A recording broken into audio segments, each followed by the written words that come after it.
ఏంటిదంటే యెషయా 40:29-30 సొమ్మసిల్లిన వారికి బలమిచ్చువాడు ఆయనే, శక్తిహీనులకు బలాభివృద్ధి కలుగచేవాడు ఆయనే. బాలురు సొమ్మసిల్లుదురు, అలయుదురు, యవ్వనస్తులు తప్పక త్రొట్టిల్లుదురు. బాలురు సొమ్మసిల్లుదురు, అలయుదురు, యవ్వనస్తులు తప్పక త్రొట్టిల్లుదురు. యవ్వనస్తులు తప్పక త్రొట్టిల్లుదురు. కానీ యెహోవా కొరకు ఎదురు చూచువారు, యెహోవా కొరకు ఎదురు చూచువారు నూతన బలము పొందుదురు, నూతన బలము పొందుదురు. వారు పక్షిరాజు వలె రెక్కలు చాపి, పక్షిరాజు వలె రెక్కలు చాపి పైకి ఎగురుదురు, పైకి ఎగురుదురు. అలయక పరిగెత్తుదురు, అలయక పరిగెత్తుదురు. సొమ్మసిల్లక నడిచిపోవుదురు. హల్లెలూయా. దేవుని సన్నిధిలో ఉంటే మనకు ఇంకోటి ఏంటి తెలుసా అండి? He will renew hour strength. మన శక్తిని నూతన పరుస్తాడంట. ఇంకా అడిగంటిపోతుంది. ఈరోజు మనము పెట్రోల్ బంక్స్కి లేకపోతే డీజిల్ కొట్టించుకోవడానికి వెళ్తే ఇంకా అయిపోతుంది అనగా ఏ రీతి అయితే వి ఫిల్ అప్, ఆయన సన్నిధికి వస్తే అంట he will renew hour strength అంట. యవనస్తులు కూడా అలసిపోతారంట. పిల్లల్లో ఎంత యాక్టివ్నెస్ ఉంటుంది, ఎంత శక్తి ఉంటుంది, వాళ్ళు కూడా అలసిపోతారు. కానీ యెహోవా యందు ఆయన పైన ఆధారపడే వారికి ఎప్పుడు కూడా ఆ బలము, ఆ శక్తి తరిగిపోదంట. ఈరోజు మనం చూస్తుంటాం బిల్లీ గ్రహం లాంటి దైవజనులు, గొప్ప గొప్ప దైవజనులు, అటువంటి దైవజనులు అంత వయసుకి కూడా సేవ చేస్తున్నారు. ఎందుకు అని అంటే అది ఆయన సన్నిధిలో కూర్చున్న వారికి అనుగ్రహించే మహిమ. హల్లెలూయా. మోషే అంటే అన్ని సంవత్సరాలు నడిచినప్పటికీ ఆయన చెప్పులంటే అరిగిపోలేదంట. ఆయన శక్తి, ఆయన సత్వ తక్కువ కాలేదంట. ఆయన కంటి చూపు తక్కువ కాలేదంట. His eyesight has not gone dim. చుట్టూన్న వారందరూ అలసిపోయారేమో, ఆయన శక్తి మాత్రం తక్కువ కాలేదంట. 80 సంవత్సరాలకి కూడా ఆయన శక్తి ఇంకా యవనస్తులాగా ఉందంట. ఆ శక్తి ఎందుకు అని అంటే దేవునిలో నిలిచిన వారికి, దేవుణ్ణి ఆశ్రయించిన వారికి ఎప్పటికప్పుడు నూతన బలము. ఇలాగ తగ్గిపోతుందయ్యా, నాకు ఓపిక లేదయ్యా, నేను తగ్గిపోతున్నా, నాకు అలసిపోతున్నాను అన్నప్పుడు మీరు ఆయన సన్నిధికి వచ్చినప్పుడు ఆయన ఏం చేస్తాడు తెలుసా? మరలా మనకి శక్తిని, మరలా మనకి శక్తితోటి, మనల్ని శక్తితోటి నింపి మరలా బయటికి పంపిస్తాడంట. అందుకని శక్తి లేదు అనకండి. శక్తి లేదనే మాటలు మీలో నుండి రానివ్వకండి. ఒకవేళ వస్తే అది దేవునితో చెప్పుకోండి. దేవుని సన్నిధికి వెళ్ళి, దేవా నా శక్తి తగ్గిపోతుంది అనిపిస్తుందా? ఇందాక చెప్పాను కదండి, ఓర్చుకునే శక్తి, తట్టుకునే శక్తి, ఒత్తిడిలో కూడా నెమ్మదిగా, మౌనంగా, సమాధానంగా, సంతోషంగా ఉండే శక్తి.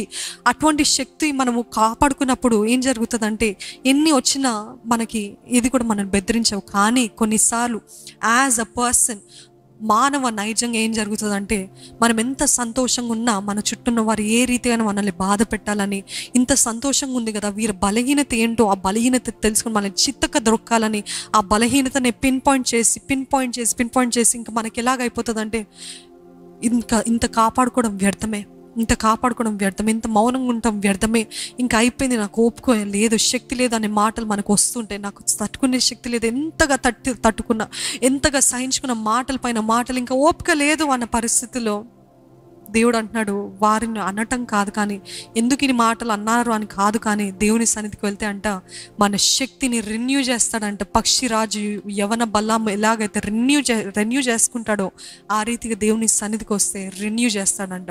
సామెతలు 24:10 శ్రమ దినమున నీవు కృంగిన ఎడల నీవు చేత కాని వాడవగుదువు. The strength small.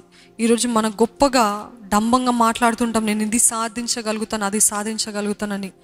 దైవజనురాలకి కూడా ఎన్నోసార్లు ఎటువంటి పోరాటాలు వస్తుంటాయి, శ్రమ దినాలు వస్తుంటాయి, అక్కర్లేని నిందలు, మాటలు వస్తుంటాయి. కానీ ఆ శ్రమ దినాల్లో చిన్నబుచ్చుకొని, ఎంతమందికి తెలుసండి టచ్ మీ నాట్ ప్లాన్స్?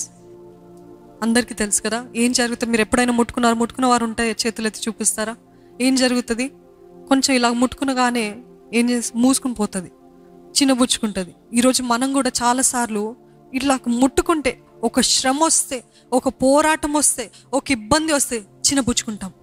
ఇంకా అంతే, ఇంకా అయిపోయింది, నా వల్ల కాదు, నా వల్ల చేత కాదు అని మాటలు మన నోట వస్తున్నాయి కదా. మనము చేతగాని వాళ్ళమంట, అంటే అపవాది చేతిలో ఓడిపోయిన వారమంట.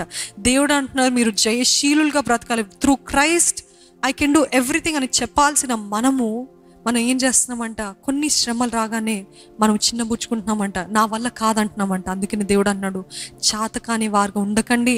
ఈరోజు స్ట్రెస్ వస్తుంది, స్ట్రెస్ వచ్చినంత మాత్రం మీరు చిన్నబుచ్చుకోకండి.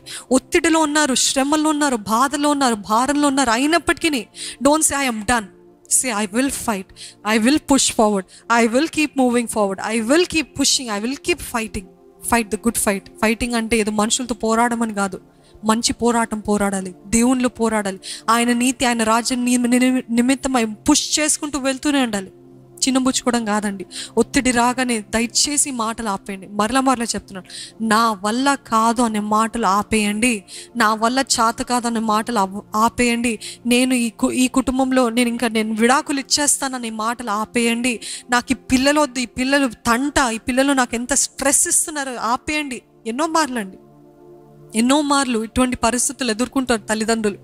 పిల్లలు ఒకేసారి చెలరేగి, లేకపోతే ఎన్నో ఇబ్బందులు, లేకపోతే శ్రమలో, లేకపోతే ఏదో రీతిగా భయపెట్టడము, బాధ పెట్టడము తల్లిదండ్రులు చేస్తూ అంటారు. అసలు ఈ పిల్లలే లేకపోయి ఉంటే ఎంత బాగుండేది, ఇంత నెమ్మది లేదంటే వీలు బట్టే కదా. లేకపోతే భర్త భార్య, తినని పెళ్లి చేసుకున్నప్పుడే నాకు ఈ తంట స్టార్ట్ అయిందండి, తినని పెళ్లి చేసుకున్నప్పుడే నాకు ఈ శ్రమలు స్టార్ట్ అయిందండి, తినని పెళ్లి చేసుకున్నప్పుడే నాకు అచ్చు రాలేదండి. మన క్రైస్తవులు కూడా మాట్లాడుతుంటారు, ఏది సరి రాలేదండి, అంత తప్పయింది, అంత శాపం తీసుకొచ్చిందండి అనే మాటలు వస్తున్నాయా? జాగ్రత్త. మన నోటితోటి ఏం మాట్లాడతాము. మీరు అదే ఎటువంటి భయంకరమైన వ్యక్తి అయినా మీరు అటువంటి మాటలు రాకుండా దేవుని అడగండి, దేవా నన్నైనా మార్చు, తనైనా మార్చు, లేకపోతే నా స్వభావం మార్చు, నా దృష్టి మార్చు, నా ప్రార్థన చేసే విధానం మార్చు, లేకపోతే నేను తప్పుగా చూస్తున్నానా, నేను తప్పుగా అర్థం చేసుకుంటున్నానా, నేను అన్నీ కూడా నెగిటివ్ తోటి చూస్తున్నానా, నా స్వభావం మార్చు, నా చూపును మార్చయ్యా అని అడగండి. ఒకవేళ మీరు ఎంత పాజిటివ్గా ఉన్నా, ఎంత చక్కగా ఉన్నా, వారు ఇతరులు మీతో అలాగ లేరనుకోండి, మీరు ఏం మాత్రం బెదిరిపోకండి. ఎందుకంటే మనం పోరాడేది మంచి పోరాటం. ఎట్లా కత్తులతోటి, కటారులతోటి, లేకపోతే గొడవలతోటి, విభేదాలతోటి, అరవడంతో పోరాడట్లేదు, కానీ ప్రేమతోటి, సంతోషముతోటి, సమాధానముతోటి, ఓర్పుతోటి, మంచితనముతోటి, సాత్వికముతోటి, వీటితోటి మనం పోరాడేదండి. అది నిజమైన మంచి పోరాటం అంటే. It doesn't matter how others are with you. It is your responsibility to protect your peace. నమ్మిన వారు చేతులెత్తి హల్లెలూయా చెప్తారా? అది వేరే వారి బాధ్యత కాదు. మనం అనేకసార్లు నీ బట్టే నాకు ఇలాగైంది, నీ బట్టే నా మూడు పాడైంది, నీ బట్టే నేను సంతోషం పోగొట్టుకున్నాను, నేను చక్కగా ఆనందంగా లేసాను, నువ్వు చేసిన కార్యం బట్టే నాకు ఇలాగ అయిపోయింది అని అంటూ ఉంటాం. అనేకసార్లు మనం నేరము వీరిపైన వారిపైన వేస్తుంటాము. కానీ ఎవరి బాధ్యత తెలుసా? మీ సంతోషం మీ బాధ్యత. మీ సంతోషం మీ చేతిలో ఉంది, దేవుని చేతిలో కూడా లేదు, అపవాది చేతిలో లేదు, మీ చేతిలో ఉంది. నేను నా సమాధానాన్ని పాడు చేసుకోను, పోగొట్టుకోను. నువ్వు ఎన్ని మాటలైనా నేను పాడు చేసుకోను, నువ్వు ఎంతగా నిందించి నేను పాడు చేసుకోను, నేను నా సంతోషాన్ని, నా సమాధానాన్ని కాపాడుకుంటాను అన్నవారు హల్లెలూయా చెప్తారా? ఏ మాత్రం ఎన్ని మాటలు వచ్చినా ఐ విల్ నాట్ అని ఆ దృఢమైన విశ్వాసం, దృఢమైన మనసుతోటి ఉందామండి.